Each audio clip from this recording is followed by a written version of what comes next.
Is this thing on? Welcome back to Big Mouth and fancy seeing you here. And welcome to first day's edition of the Manchester United Daily.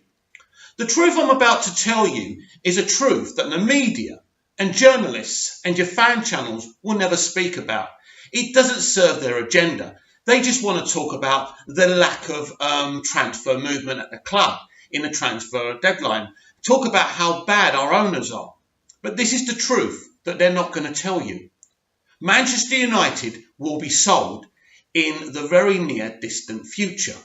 Right now, Ed Woodward is a caretaker chief executive.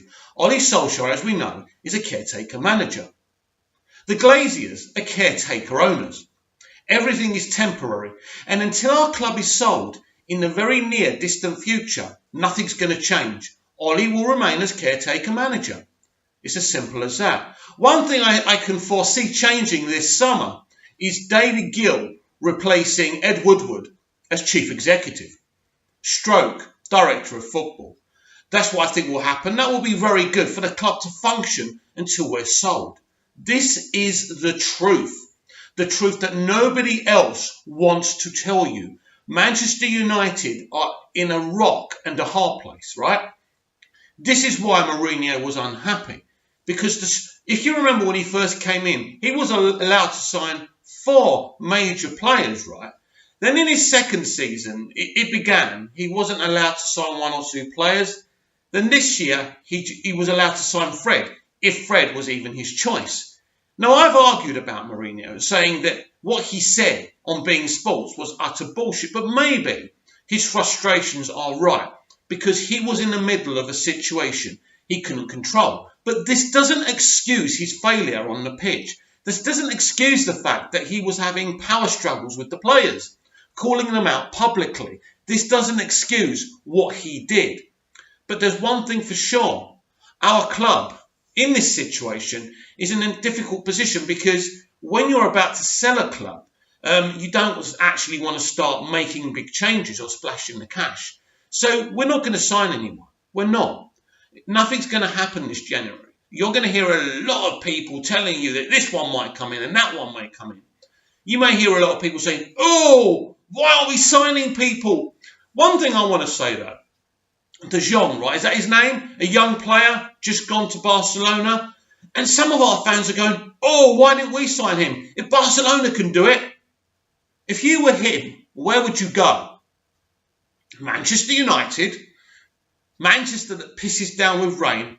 Oh, the glamorous Barcelona. Now, I love Manchester United. I wouldn't choose Manchester United over Barcelona. Let's be honest. Who would?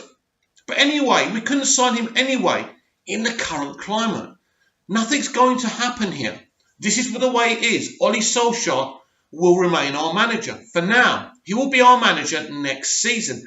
Nothing will change. And when the new owners come in, we'll see what happens. Now, we're either going to be bought by very wealthy gangsters who can get us the kind of transfers that we crave, or a kind of smaller, wealthier person who really can't spend the type of money to keep up with our traditions. It's either one or the two.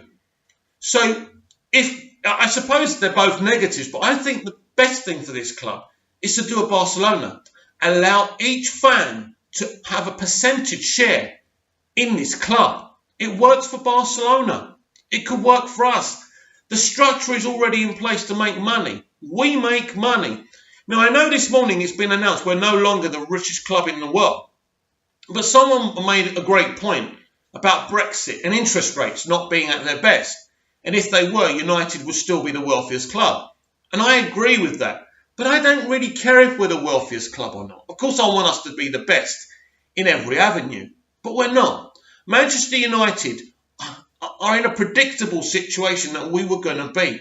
We had the same bloke managing our club for nearly 25 years. 25 years, running things in a magnificent way.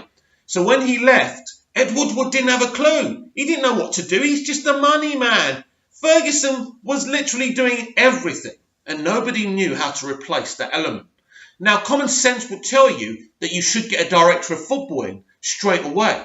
But we didn't do that. We wanted someone to come in and run it the way Fergie did. And Mourinho made some valid points. I don't like to say it. And when I reacted to what he said angrily, I said that what he said was wrong. But he's right. He said he shouldn't be expected to do everything because his type of manager isn't willing to do that. And you could tell the pressure was affecting the way he was managing. He couldn't handle it. So, yes, he wasn't the man to bring in. No, neither was LVG. I think LVG handled the kind of doing everything thing better than Moyes or Mourinho did. Yeah, he was acting like a madman, but that's Van Gaal. That's Van Gaal wherever he's been. But I thought he actually handled the balance of doing everything better than the other two did. But the modern day manager can't handle doing what Fergie did. That's the truth. You can go for that type of manager or you can go for a director of football. The best thing is to get a really good director of football in. But these things are not going to happen. Now, it's kind of depressing. Yes, we can't move forward. We can't catch up with Liverpool or City at this moment in time. This club is going to be sold. That is the right decision by the Glazers. They're going to try and make as much money as they can. So they're not going to be spending anything. They're not going to be buying £100 million players. We're stuck with what we've got. It's as simple as that. And again, I need to talk about the McTominay situation. People trying to stir that out into something really something serious. It's not serious. He's a young lad. As I said yesterday on the Manchester United Daily, he's not a superstar, but he's a cog in a wheel and he can do a job. They can't all be superstars. And anyone who doesn't understand that doesn't understand the game of football. I'm sorry. I respect you all. I respect the fan channels. I'm subscribed to a couple and I love what they do. But at the end of the day, a lot of that is agenda pieces. And, I'm just a Man United fan, 100%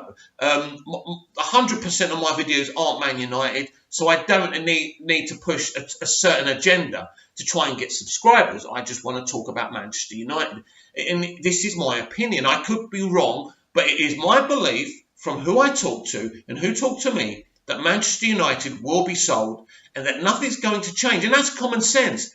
Everyone there is just a caretaker looking after things. This is why Woodward went to Ferguson and said, please help us. Please help me. Let's keep things kind of on a steady footing until we can sell this club. And selling the club, as I've said before, is the best thing for the fans. But who buys it should be the debate we're having now. Not who we should buy, how much money we should be spending. Look at Liverpool, Chelsea and City. Forget Liverpool, Chelsea and City. They are out of reach for now. That's not me being unambitious and being a sympathiser. That's not what it's about. What it's about for me is what's best for Manchester United. And right now, what's best for Manchester United is actually who comes in and owns our club.